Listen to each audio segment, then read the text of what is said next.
हम लोग सरकार बनाए।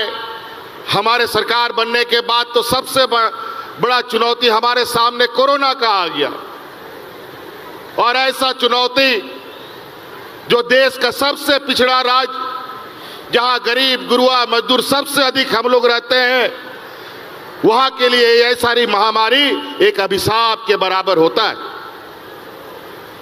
ऐसे हालात में हमारे यहाँ अच्छे अस्पताल नहीं, डॉक्टरों की घोर कमी, दवाओं की कमी, और ऐसे स्थिति में कोरोना जैसा विश्वव्यापी महामारी कितनी बड़ी चुनौती हो सकती थी, आप अंदाजा लगा सकते हैं। इस कोरोना में हमारे अगल बगल राज्यों में लोग ऐसे मरते थे जैसे जानवर मरता हो, लेकिन इस गरीब पिछड़े राज्य में सरकार की सजगता, सरकार की संवेदनशीलता की वजह से यहाँ के राज्य में कोरोना कैसे आया और कैसे चला गया पता भी नहीं होने दिए। लेकिन इस चुनौती को पार करने के लिए मुझे बहुत बड़ा कीमत चुकाना पड़ा है। इस कोरोना की लड़ाई को, जंग को जीतने के लिए हमारे दो मंत्री शहीद हो गए। आदरणीय हाजी हुसैन अंसारी साहब जो मंत्री भी थे हमारे मधुपुर के, वो कोरोना के बीच में भी गांव-गांव घुमा करते थे। हमने लाख मना किया कि आप बुजुर्ग व्यक्ति हैं, आप घर से बाहर मत निकलिए, लेकिन वो मानने वाले नहीं थे। आखिरकार कोरोना उनको साथ में लेके चला गया। दूसरा, हमारा टाइगर जगन्नाथ महतो जी, उनका भी वही हाल हुआ।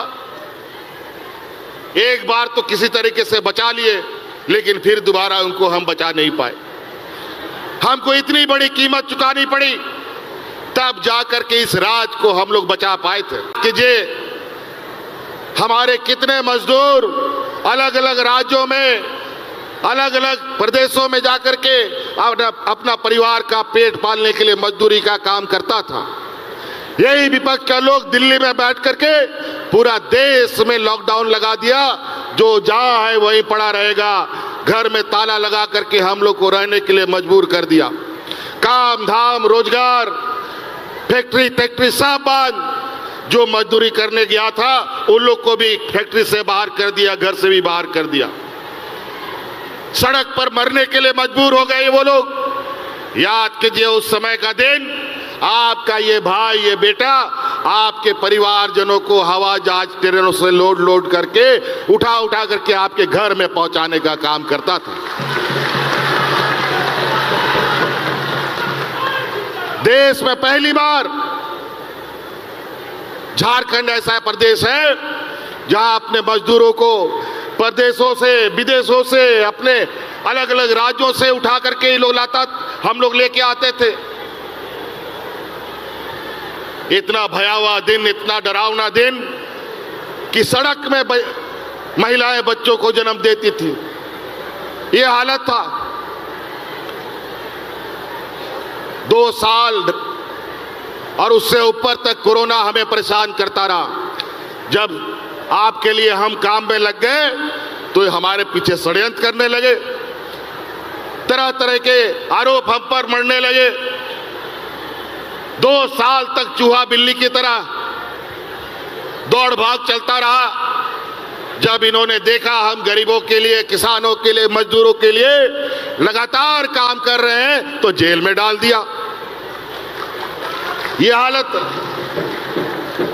और हम जेल में जैसे गए, फिर से ये सरकार को गिराने के लिए तैयारी में लग गए। लेकिन आप लोग का आशीर्वाद, जब गरीब गुरुआ का आशीर्वाद लगता है ना, तो लाख दुश्मन कितना बड़ा हो, उसका एक बाल भी बाका नहीं हो सकता है। और अपने षड्यंत्र में वो नाकाम नहीं हो पाए, और आज फिर हम आपके सामने खड़े हैं।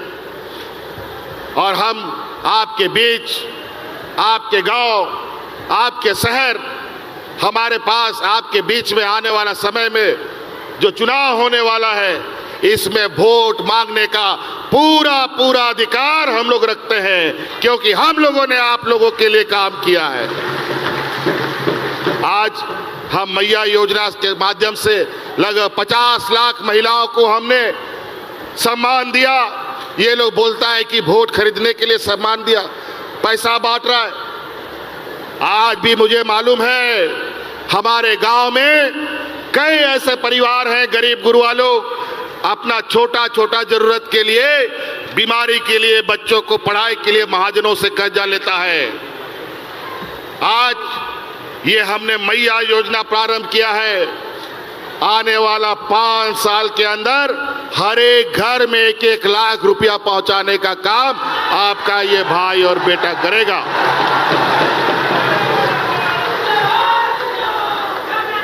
ताकि आपको किसी से उधारी लेने का जरूरत नहीं है, कर्जा लेने का कोई जरूरत नहीं है। आप अपने पैरों पर खड़ा होंगे।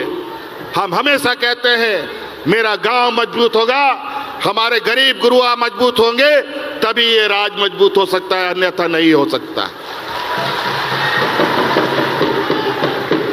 झारखंड प्रदेश खेती बाड़ी किसानों का प्रदेश है। हमारे गांव देहात में सबसे अधिक लोग खेती बाड़ी से जुड़े हैं। हमारा इस झारखंड नुमा पेड़ का जो जड़ है वो गांव में है, शहर में नहीं। इसीलिए आज हम जड़ को मजबूत करना चाहते हैं, ग्रामीण अर्थव्यवस्था को मजबूत करना चाहते हैं। आज आप देखते हैं कैसा मौसम बदल रहा है, कैसा पर्यावरण में बदलाव हो रहा है, क्योंकि व्यापारियों के द्वारा पूरा देश का जंगल को लूटने की तैयारी चल रही है। वन अधिकार कानून बदल दिया जा रहा है। जंगलों को पेड़ काटने का ठेका पट्टा दिल्ली से निर्धारित हो रहा है, बड़े बड़े व्यापारियों के हाथ में। और नतीजा ये हो रहा है कि समय पर बारिश नहीं होता, समय पर धूप नहीं निकलता, समय पर जाड़ा नहीं होता।